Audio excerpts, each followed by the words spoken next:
अस्सलामुअलैकुम students, welcome back to my channel. आज हम सॉल्व करेंगे numerical questions related to COGS।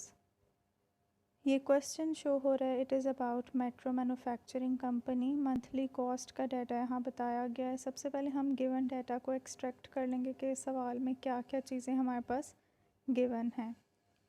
सबसे पहले डायरेक्ट लेबर हमारे पास $300 की है। प्रीडिटर्मिन्ड ओवरहेड रेट बताया गया 140% of direct labour. Actual overheads हमारे पास $467 के हैं। Preliminary cost of goods sold $800 के हैं। इन्वेंट्री बैलेंसेस ये अभी किसी काम के नहीं है क्योंकि हमें पहले ही COGS कैलकुलेट करके उन्होंने बता दिया है। एडिशनल डाटा बताया हुआ है, उसमें सेलिंग एक्सपेंसेस $80, G&A एक्सपेंसेस हमारे पास $187 एंड सेल्स रेवेन्यू इज़ $1400। अब इसमें हमने कैलकुलेट क्या क्या करना है। द ओवरहेड अप्लाइड के ओवरहेड कितना अप्लाई हो रहा है वो हमने कैलकुलेट करना है। अंडर और ओवर अप्लाइड ओवरहेड्स की अमाउंट हमने कैलकुलेट करनी है। एडजस्ट करनी है COGS और प्रिपेयर करनी है एक income statement and record the journal entry. चलते हैं हम इसके सोल्यूशन की तरफ। Here is the solution. Task A में हमें जो कहा जा रहा है, कैलकुलेट द ओवरहेड अप्लाइड।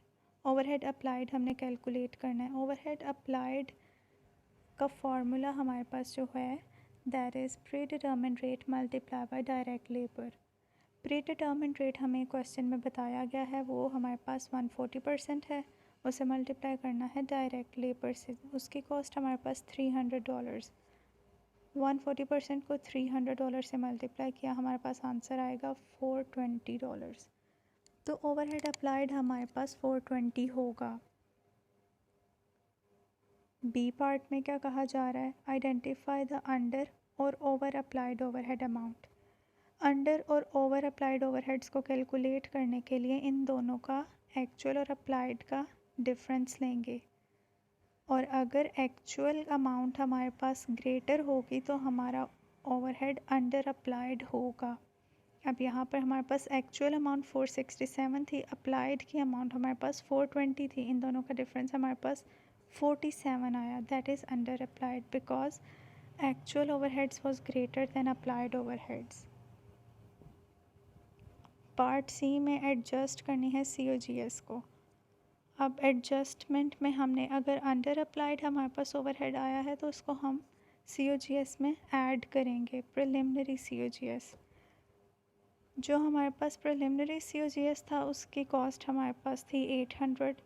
अब अंडर अप्लाइड को ऐड करेंगे 800 + 47, that will be 847।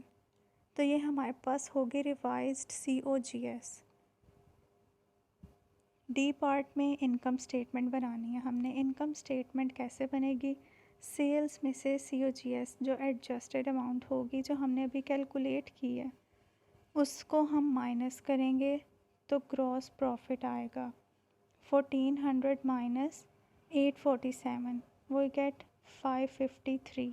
553 is our gross profit. Gross profit में से ऑपरेटिंग एक्सपेंसेस माइनस करेंगे तो हमारे पास नेट इनकम आएगी। 553 minus 267, we will get 286। E part में हमने इनकी एंट्री पास करनी है एडजस्टमेंट की। Cost of goods sold debit होगा 47 रुपीज़ एंड मैन्युफैक्चरिंग ओवरहेड्स 47 से ही क्रेडिट होंगे।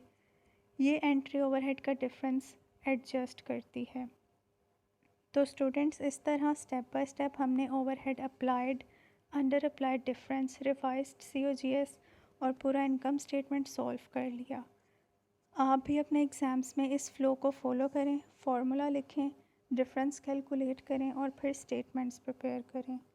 If you found this video helpful, don't forget to like, share and subscribe to my channel. Thank you.